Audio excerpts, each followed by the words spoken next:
I'm going to do a fish stew. Fish stew. Do you like a fish stew? I love a fish stew. If you're into sort of bouillabaisse and stuff like that, beautiful flakes of fish, tomato, sort of like that. For me, well, what I love about this dish is the fishmonger does all the work. So over here, I've got some prawns. I've got some mussels. I'm going to tap a prawn. Get in there, big boy. Let's have a little tap. And then it'll close up. We have some red mullet here. You might call it snapper or something. And is this pollock over here? Coley. We've got some coley here, so it's kind of like a white, flaky fish. What I want to do is a couple of things. First and foremost, let me tell you what we'll wipe down. If you can come in as well. Just pinch your fillet here. Obviously all the bones, and the fishmonger's removed the bones. I pinch it and I'm just going to score it. It makes it look pretty, but also it lets flavour go in. That's a nice close-up for a dodgy old camera. Is that your camera in mine? Is it? Oh, nice. Then we've got the coley here. This is like basically a white fish, but you know, every country seems to have a different version of a flaky white fish. Again, we're trying to get fish that aren't being overfished, guys. So make sure you're buying the right ones.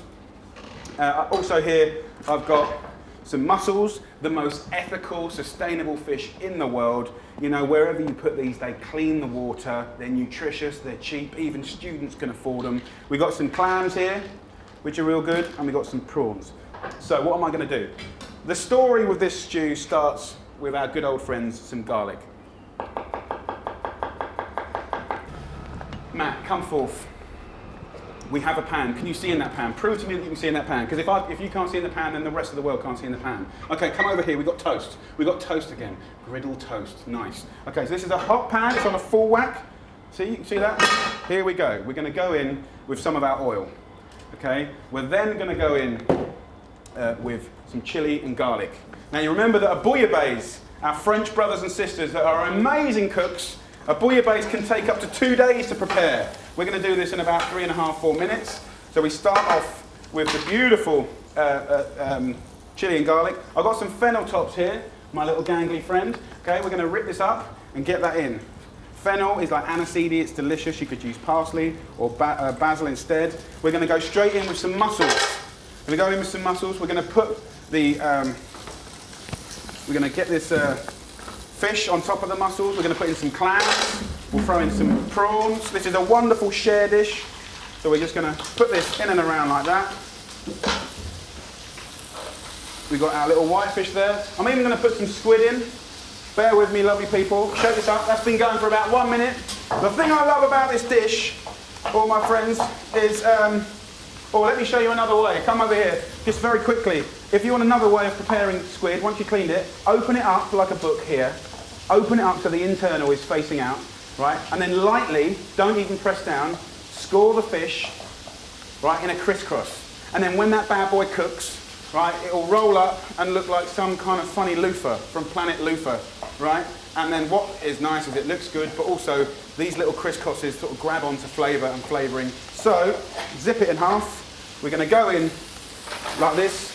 We've got it all in there. I'm going to put some broad beans in, guys, because it's that time of year in England. You could go peas, you could go cannellini beans, fava beans, whatever you want to call it beans. Then I'm going to go in with a swig of white wine. You don't have to use wine. It could just be lemon juice. Just a quarter of a glass, okay, goes in. This is a beautiful romantic dish. It's exciting, it's fun. I'm going to scrunch up some tin tomatoes in my hand. Tin tomatoes are great. They're always picked when they're at their best. Just scrunch them up like that. And then I'm going to season it. Look at that, it's beautiful. Season it with salt and pepper. And we're going to put the lid on and pray to the big man upstairs. Okay, we've got toast here, which is good. Toast going over here. Let's have a little clean up. I've made a mess. Any other questions, lovely Liz? Yeah, we've got lots coming in. Miss H. Dolan, how can we start a food revolution of our own? Good question. How can you start a food revolution of your own? Look, listen, the whole point of the show, Food Revolution, whatever country you're in, is about trying to empower friends, family, foodies, parents around the world to not put up with feeding their kids rubbish at school, but also, you know, just trying to, you know, what I've done in England, and I've got a couple of dudes that I do it with. Hugh Fernley Whittingstall is one of them in England. You know, you tell stories about food production and where food comes from, you know, the ethics of fish and meat and eggs and, you know, the damage that we can do to the world. We're not trying to bore anyone, we're not trying to lecture anyone, but what we are trying to do is make the public aware. And the one thing that I've learned is if you give the public great information, they make great choices. And I think the proof is that we can make a difference. So if you want to start your own food revolution, get on Facebook, start one of your own Food Revolution Facebook groups, then my team will see you, will find you, and we've got a whole team. Big Boy, if you just scour around the room, look at all these lovely, happy people, look, the happiness that comes from them. Oh, look, the smile. Then there's Rich, oh, chase me. And then we've got the lovely girls in the background, behind the tripod. See the girls there? They've almost camouflaged into books. They're the real brains. And then there's Paul at the end, security, and Christina. But we have a Food Revolution team, and one of our jobs, when I got the TED Prize last year, and we got some money from them, we put it into, part of where we put it into, apart from Huntington, which is where Food Revolution Season 1 was into building a website that could facilitate activism around America. So guys, what do I need to tell these guys that I haven't said already? Go to jamiellover.com. Sorry?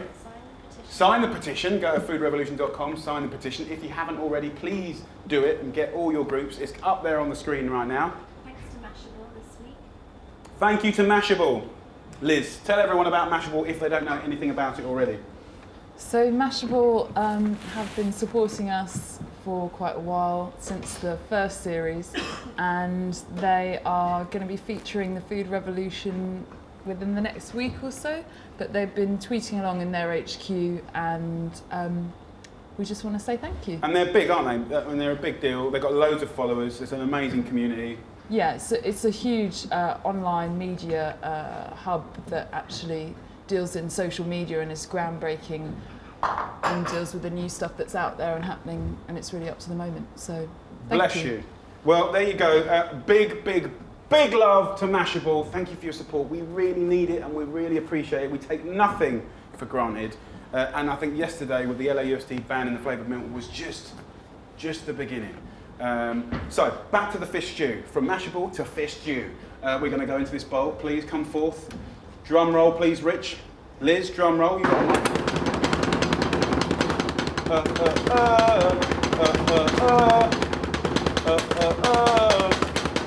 The rad stuff. That was Backstreet Boys, if you didn't know. Bringing back the past. That's New Kids on the Block. Oh yes, it was New Kids on the Block. But I'm not sure if that's better me being right or you being wrong or vice versa. Okay, Big Boy, come into my world. Come into my world. Okay, let's get a close-up. Get in there. Get the closest you can. Show the world. They've only got little computers. They're probably on computers from 80 years ago. Okay, look, you can see where the squid has curled up. Look at that bad boy. It's just beautiful. That's just going to curl. It's very, very nice. That's ready to go now. Look, if you just look here, you've got juice. You can put new potatoes in there. I'll put fava beans in because it's that time of year. You can put pasta in there if it's a quick cooker. So I'm going to finish that now. What I'm going to do is turn off the heat, as per usual, with lemon. I'm going to give it lemon a little roll. That's quite good. It gets the fragrance of the skin going, breaks up the little how's your father's, what do you call them, little capsules, and you can get more juice out of it that way. Let's bring this beautiful fish stew. Anyway, guys, for all you guys that are watching live around the world, hopefully I won't steam up my camera. Let's just go back to that little camera, Rich, little camera. Other camera, please, Rich. There you go. Oh, that's not such a good view, is it? Let's see if we can improve that view a little bit. Oh, not the best view in the world. If we can elevate that onto the oven, technically, we're achieving wonderful. Oh, see, I don't even need a cameraman anymore. Oh, no, you've switched. Bring me back to my camera. Oh, okay, fair enough. It looks better. Yeah, look, that is a slightly odd shot, but that's quite a pretty shot. No, it's not. There you go. Well, there you go. We tried and we failed. We could even shoot it through the prawn cocktail. Let's try that. Let's try and be creative. People are watching around the world wondering what. That is a really good shot of the fish stew. Okay, let's get back to the real world. Stop being an idiot. Okay, once you can look at all this seafood. Now it's all opened up and it's off the heat. You can drizzle on some quality olive oil. high in polyphenols, really good for you, delicious. Then we go in with some citrus that's going to spank it awake. Good flavours. Now is the time to get a spoon and just angle this pan here and have a little slurp. Look at that. Come on. That's just like a little, can you see the little globbies of olive oil? Have a little slurp and a blow. Okay, the genius of this dish, the genius is that mussels, half of mussels is not about the meat, it's about their juice. The juice is cooked out of the fish and into the sauce, and the sauce is cooked back up into the fish. The great thing is if you like Marrakesh, you could put harissa through there. If you love sort of Spain, you could put some saffron through there. You know, you could use any accent from any country that you love and adore, and you could spike this fish stew and make it your very own. Most importantly, you take it to a table like this, right?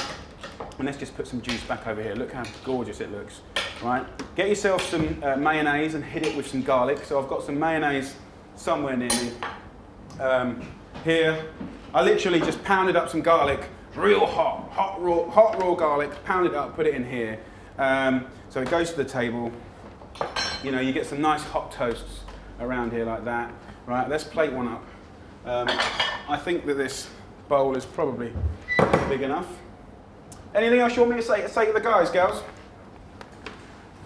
Have I forgotten anything? Silence in the room. No. That's a good thing. Okay, so let's get in here, Matt, for close-up. You don't need to look at me right now. We're going straight over to the bowl. We're going to put in those prawns. Look at that, absolutely beautiful. I'm going to put a toast in at this point as well. Why do we put it in now? Because we're going to put in some more fish, but it's the juice that then soaks into that toast that is heavenly. Right, we're going to put a little bit of the red mullet in there, and that's just beautifully cooked and delicate. Look at that, absolutely gorgeous. And then with the squid, you can see how good that is. I'm going to go to the bottom and get some of that beautiful juice.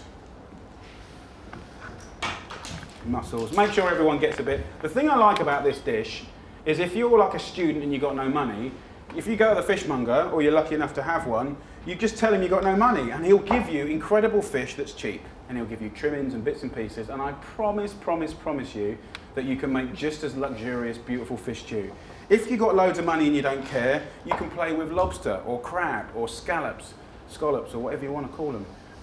So really, the great thing, or principle about this dish, is you can make it your very own. And, you know, I think that's nice when you've got dishes that are inclusive. And I think the important thing to remember, guys, is no matter where you come from, like the best food that I've ever seen in my life has always been from poor communities, right? And why is that, do you think? Well, most importantly, first and foremost, is poor communities that have the ability to cook. So it don't matter if you're rich or poor, if you can't cook, you're a mug. You can't look after yourself, you can't be creative, you can't cook great food with a rubbish budget. You know, you can't nourish your kids or yourself properly.